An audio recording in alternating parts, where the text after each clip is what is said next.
And that's the great shuck and jive. It's like the privately owned Fed. It's privately owned when it comes to profits. But when it comes to things going south, yeah, you think they're going to pick up the tab? Wake up. You're listening to the Corbett Report. Welcome, friends. James Corbett here, CorbettReport.com, in a conversation that is being recorded on the 6th of April, 2020. And today we have a treat for you, a new guest to the Corbett Report, but someone I would hope you're already familiar with, but I fear that you're not, because although he should have millions of subscribers and perhaps billions of views for his videos, he does not. We are talking to John Titus of Best Evidence, a criminally undersubscribed and underviewed channel. But let's get the Corbett Report community to change that to the extent that we can. I'm going to obviously put the links to his channel and his videos in the show notes for this video. Please go and check it out. I cannot recommend his work strongly enough. It revolves broadly around the issues of central banking and the bank heist that took place in 2008, where money comes from, other such related subjects. So I know it will be of interest to a large section of the Corbett Report community. John Titus, thanks for joining us today. Thanks for having me, James. You're too kind. Not at all. And I think once people do check out your work, they will see why I have such high praise for it. Obviously, a lot of research and a lot of effort goes into your videos, and I can only complain that they don't come out nearly often enough. But I understand that good work takes time, so I do appreciate that. And we're going to start today's conversation. We're going to drill down on your latest video, which is the first episode of the second season of a episodic playlist you're working on called Mafiacracy Now. And again, please go and re-watch that whole first season that you did. It was extremely, very important information and well detailed. But now we're into the second season, and it's revolving around such issues as, why is the Federal Reserve lying about coronavirus? And this story picks up on March 15th of 2020, aka the Ides of March, and of course we all know the famous injunction from Shakespeare's Julius Caesar to beware the Ides of March. But perhaps that injunction has never been so applicable since 44 BC, when Julius Caesar was assassinated, as it was on March 15th of 2020, when the Federal Reserve issued a press release, a statement from the FOMC, the Federal Open Market Committee, that starts by noting that the coronavirus outbreak has harmed communities and disrupted economic activity in many countries, including the United States. You don't say. As a result of which, blah, blah, blah, yada, yada, yada, the Federal Reserve is prepared to use its full range of tools to support the flow of credit to households and businesses. And how are they going to do that? They're going to increase holdings of Treasury securities by at least $500 billion and holdings of agency mortgage-backed securities by at least $200 billion. And yes, if you go and check the balance sheet, which you can do at FRED, the Federal Reserve Economic Data website maintained by the St. Louis Federal Reserve, you can find that in the past month, the Federal Reserve has increased its balance sheet, but to the tune of $1.6 trillion or so. Absolutely staggering amounts of money are being thrown around right now. But in what way? And to benefit whom? So let's drill down on some of this data, which you do present in your latest video. If you have not watched that video yet, please stop our conversation and go watch it. But having said that, John, explain to us, what is the Federal Reserve lying about coronavirus for? Well, you just read it in the March 15th memo. They come out and say, Main Street's got a big problem called coronavirus. We're here to ease conditions on Main Street. That's absurd. The Federal Reserve adds to its balance sheet, it adds reserves to its balance sheet. It does not add bank money to its balance sheet. Let's take a step back. There are two monetary circuits in this country. There's the circuit that you and I and our viewers use, which is the bank money circuit, meaning the money originates from bank loans, commercial bank loans, Bank of America, JP Morgan Chase, Citigroup, Wells Fargo. They create money that circulates in our regular, normal, Joe six-pack, ordinary American economy. That's one circuit. There's another circuit of money called reserves. Okay, and that is used by the central bank. Central bank manages it, meaning the Federal Reserve, and the people who, its customers, for lack of a better term, are commercial banks, the same banks that I just listed, plus other central banks, plus the U.S. government. But the point is that central bank reserves, that one circuit, that money does not mix with commercial bank money, or the regular bank money circuit. So the notion that the Federal Reserve is going to come out and pad its balance sheet in order to help Main Street it's absurd. It's grotesquely absurd. Not only that, but recently, and I did not get into this in the video, the reserve requirement has been dispensed with. There is no more reserve requirement. So in the old days, until recently, a bank wanting to make a $1,000 loan had to have $100 in reserves. That is no longer the case. So you can't even argue that, well, they need to add the bank reserves now in order to be able to ease credit conditions and by issuing bank money. That's not even true anymore.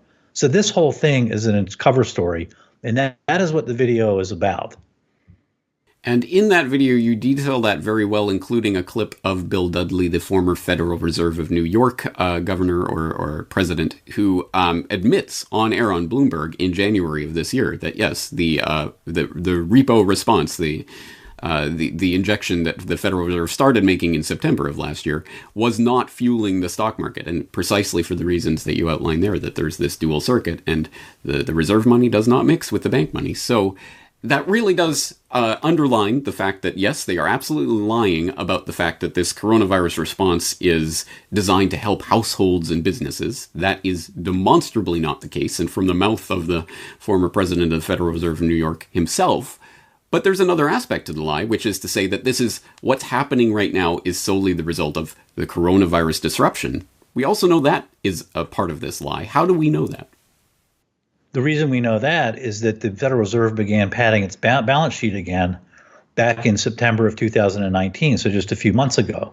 Remember that between, say, the beginning of 2018 and September of 2019, the Fed was trimming its balance sheet. It was engaged in what's called tightening. And so the balance sheet was gradually reducing until September. And then in September, there was a big problem in the repo market. Repo not meaning repossession, but meaning repurchase agreement market, which is a market where people go for overnight loans. And I call them loans. They're not really loans. They're structured so that somebody comes in, they actually sell an asset. So, and then for money, and then they use that money and then pay it back with a little bit of interest the next day. So it would be like me coming in, selling the title to my house for, say, $250,000, and then getting that money, and then in the morning paying back $250,000 and $100, something like that. That's the repo market. Trouble there started back in September when suddenly rates, the repo rates, the interest rates popped up to 10%, not 10% overnight, but 10% annualized. And a lot of that had to do with JP Morgan withdrawing from the repo market, withdrawing its reserves from that market, trimming its reserves using other things. But that market, the Fed then stepped in September and went gangbusters. I mean, they was making huge loans to the tune when you add them all up. And I know there's sort of an accounting problem. You can't just add up the loans since they are just 24-hour loans, but it was trillions of dollars. I mean, it was, hundreds of billions of dollars is sloshing around in that market. And nobody really knew what was going on. The only guy who seemed to have a clue was a guy from Credit Suisse, the Hungarian guy named Zoltan Pozsar. And he suggested, well, he actually foresaw this coming, but nobody really pinned it down the way that a lot of bloggers in 2008 were sort of onto problems with the Fed, problems with the commercial banking system back then. And a lot of people were blogging about it. So you could sort of look behind the curtain if you knew where to look. In September 2019, there were very few people who were really on top of what was going on in the repo market. And to this day, I don't think anybody really knows what happened there. There's a lot more opacity now, the absence of transparency, than there was 10 years ago. So anyway, the problems with the Federal Reserve and the banking system did not just begin with the coronavirus. That's ludicrous. It certainly is. And you raise, there are so many different issues that are happening right now, and it is somewhat staggering to me that they're getting very little attention overall in the story. But of course it makes sense given all of the other fireworks that are happening right now. But regardless of whatever virus or whatever is happening or not happening on the health front and all of that, this is something tectonic that is happening at the root of the core of the global monetary system right now, of course, overseen by the Federal Reserve and mighty King Dollar, to the tune of trillions upon trillions of dollars. As you say, they're removing the reserve requirements. Trillions of dollars are being put into all sorts of new special purpose vehicles that are being created. No one has any clue what's going on, really. I mean, the only people who really know what's going on are the people who are working on these deals. So I guess I have the impossible question for you.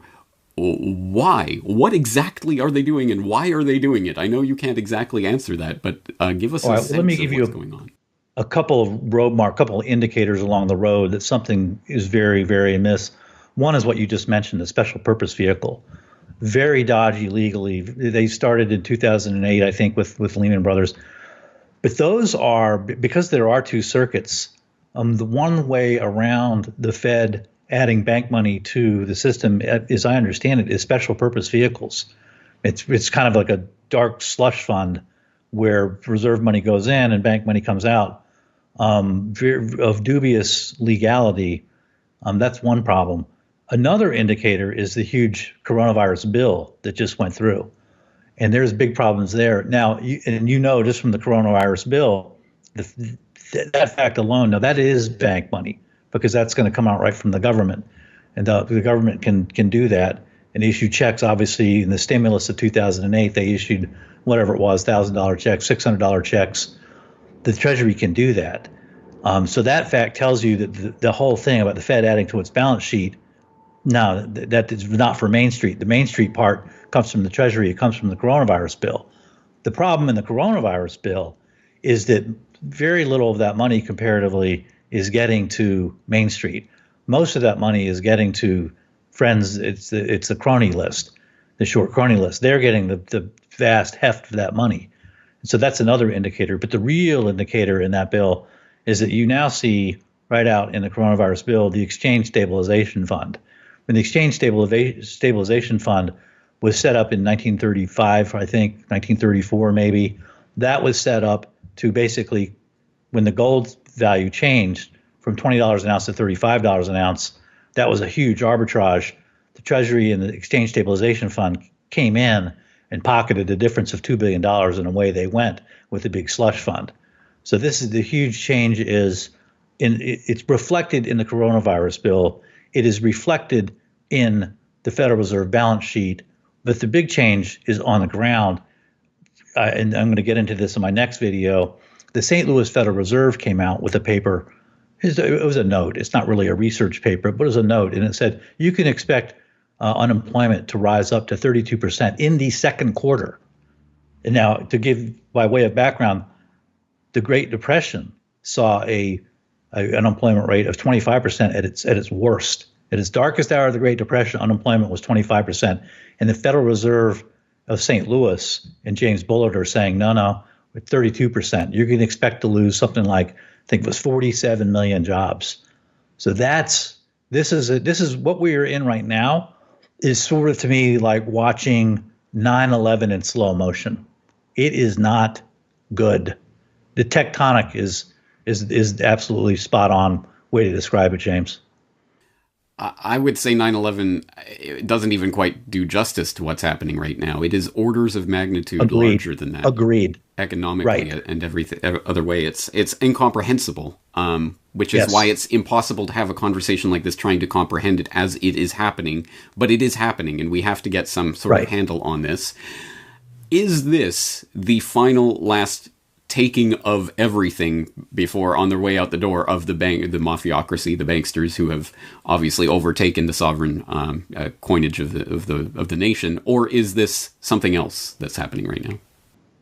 It's possibly the final flush down the toilet before the international banking cartel, those criminals, before they move on to something else. I don't know what that might be, but the Fed padding its balance sheet the way it is, they're going to take a step back.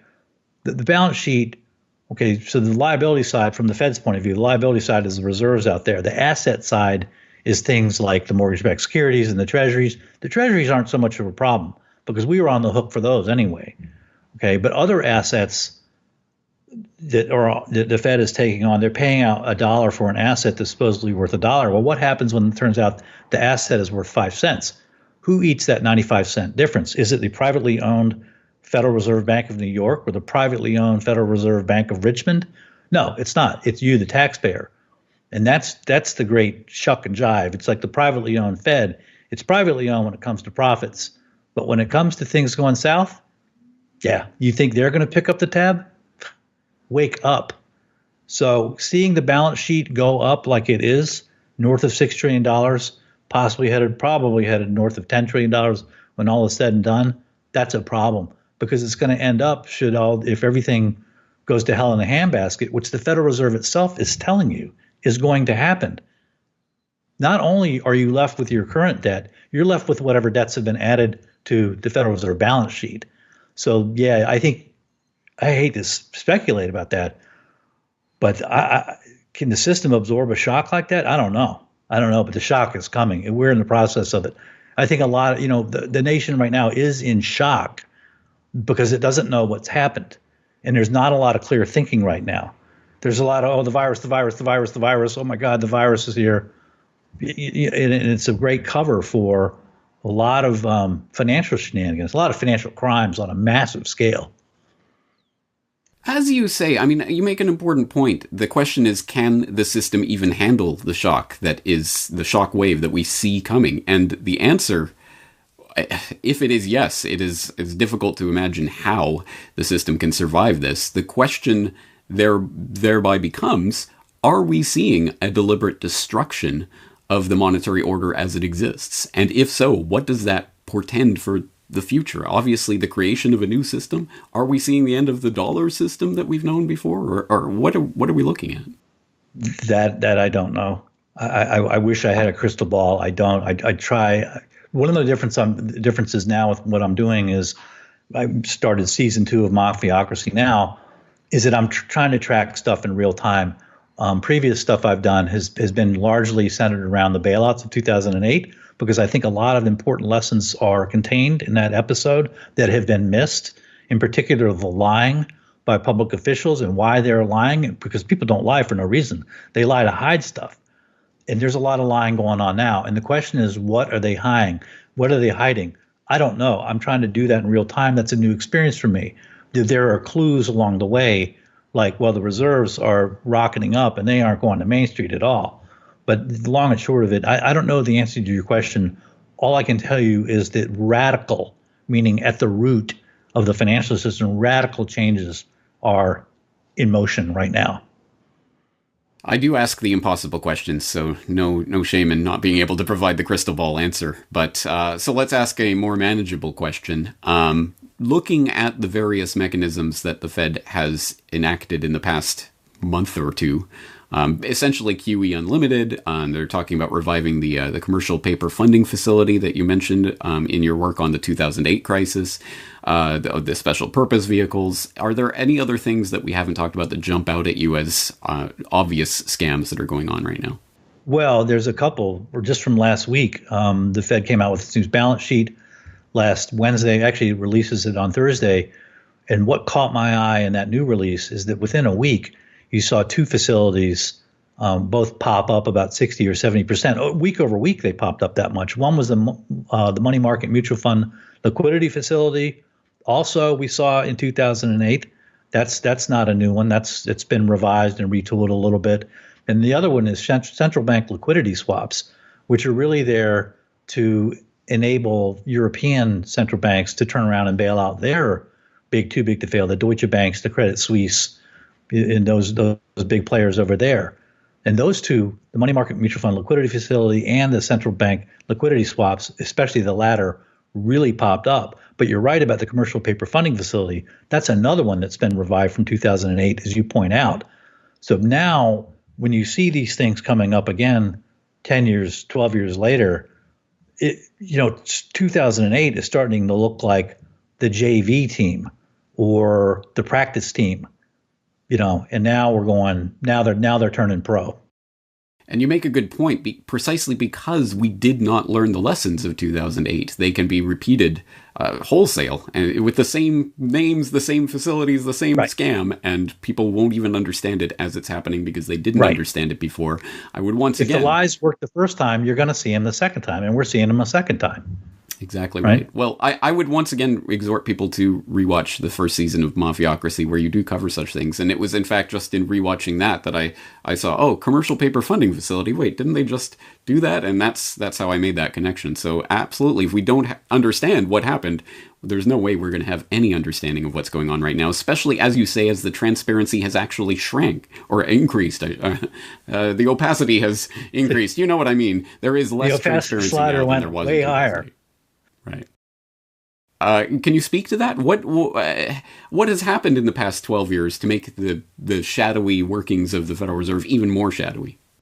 Well, there's a few things that happened. One was the mark-to-market accounting rule went down the drain. That didn't really pertain to the Federal Reserve so much. I think the big thing that got to the Fed was, you remember back in 2008 or maybe even 2007, the Federal Reserve was sued by Bloomberg. There was a reporter named Mark Pittman who sued the Federal Reserve under, at least the Board of Governors, under the Freedom of Information Act. And the Fed lost that case. And at the same time that's going on, the Fed is in the process of losing its FOIA case. There was also an audit from Congress instituted by Bernie Sanders and by Ron Paul. And the audit went through. And it was through the audit that we found out, well, who received the money from the commercial paper funding facility. Up until that audit, we didn't know. It was complete blackout. Nobody knew who got that money. Then as a result of that audit, I think in 2011, it was a GAO audit. The government accounting offices conducted that audit, did all the data spills out. And we find out that, oh no, the commercial paper funding facility really wasn't for Main Street after all, was it? It was really for foreign banks, banks you'd never heard of, Dexia, Rabobank, and it was for domestic non-bank financial institutions. So your General Electric and your Ford Motor. There was quite a few in there, and domestic insurance companies. AIG, of course, is in there. But I think that the experience of that, the Fed hates opacity. I mean, I read the Federal Reserve transcripts, the FOMC transcripts. Those aren't released until 5 years after the meeting. Nobody reads them. Everybody reads the minutes, which are released contemporaneously. The Fed is very anti-transparency. And so I think now, as a result of that audit, they're just clamping down, and they're tightening up, and nobody knows what's going on. I mean, it's up to the Fed's discretion what to put in the minutes of the meetings. The minutes could be completely vague, and nobody can do anything. Have you ever seen anybody who's ever seen a lawsuit over the Fed minutes being hopelessly vague? I haven't. I don't know about that. So you got to wait 5 years for the transcript. And then, as I say, by then, the moment has come and gone, long gone, and nobody reads them. Almost nobody. Yeah, well, exactly right. And I'll point people, for example, to your video on the $1 trillion devil and the details, where you go through and dissect some of the testimony that was taking place in September 2008 from Paulson and Bernanke and these characters, and contrasting it with what we then found out years later through meeting minutes and other things that were released, and notes from Scott Alvarez and others that showed, oh, this is what they were actually doing, and we know they were lying when they were testifying to Congress now, but now this is, that's ancient history. I mean, so nobody cares. To a certain extent, I mean, I want to underline this point. Again, 2008 is important for us to understand, so we understand what's happening, but you have experience of having dug up some of this information and exhumed some of the corpses that they tried to bury, or the skeletons in the closet there. What advice do you have for people who are interested in finding information about what's going on right now as it's happening? What sources of information should people be looking at? What should they be focusing on? Number one, turn off your television and don't turn it back on. Don't read mainstream media. There's no need to read it. You can sort of read alternative blogs. Read, CorbettReport.com. Naked Capitalism is a good source. Zero Hedge at one time was decent. It has since become, in my opinion, a neoliberal tool. The Wolf Street by Wolf Richter is a good one, wolfstreet.com. Another good one was Pam Martin's site, wallstreetonparade.com. So there's quite a few out there. If you just start with a few, it'll snowball. But you have to start. The mainstream is not going. They're just going to lie to you. So don't engage in Stockholm syndrome and become enamored of your captors. You got to move on and accept the fact these people are just lying through their teeth, and you need to start seeking out alternative sources and just pull that thread and see where it takes you. That's my best advice.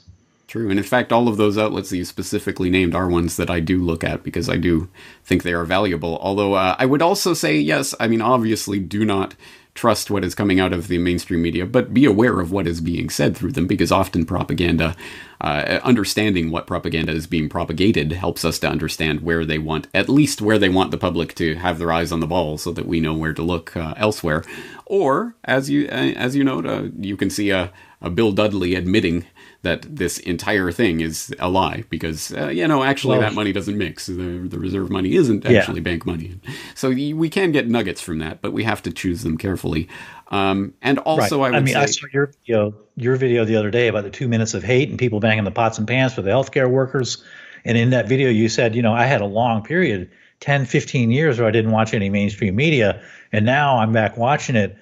I would caution you, James. Dear James, please be careful. The propaganda is oh so insidious. Yes. Yes, I understand. Please be aware I'm aware of the dangers, and I put my tinfoil hat on firmly before watching so that I don't get affected. But yes, it is. You're right. It is insidious, and so we can't always understand the ways in which the propaganda is working its way in. So you're right about that caution. But having said that, of course, another source that I'm going to direct people to is Best Evidence. And having said that, obviously, people have stopped our conversation and watched every video, all 10 videos that you have released over the past 5 years. That's the thing. I've only done 9 videos, I think. I haven't done 10. Really? Is it 9? And that was over like 6 years. No, it is 10. Who's blowtorching American jobs? Ben Bernanke's Sovereign Deception. Fed audit shocker. They come from Planet Klepto. The veneer of justice in a kingdom of crime. All the plenary's men. We used to throw criminals off. New World Order criminal bankers caused the...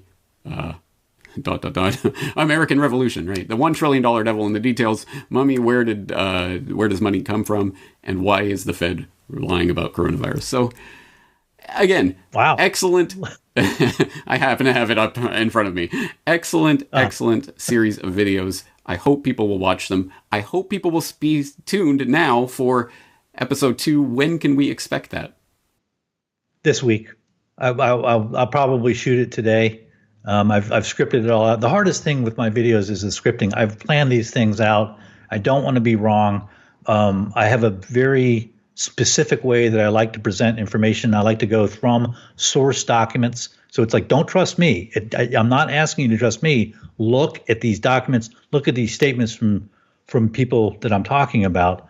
And that takes time to arrange it. But I'm going to shoot it today. It'll be out this week for sure. Well, it absolutely shows, and I think if people resonate with the type of information I put forward here and the way that I do it, I think they will resonate with your presentation as well, because certainly the source documentation is always important in your presentations, and I appreciate that so much.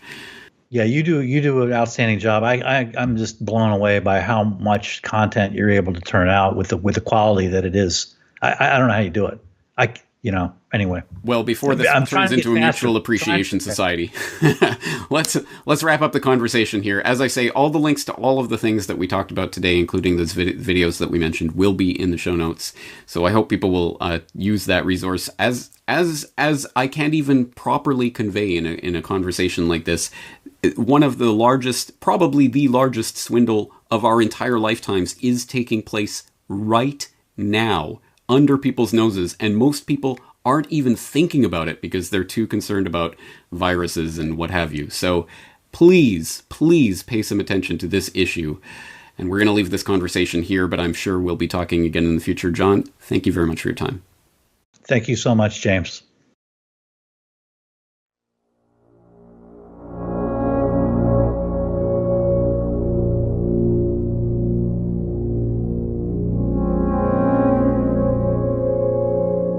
The Federal Reserve, the heart of the American banking system.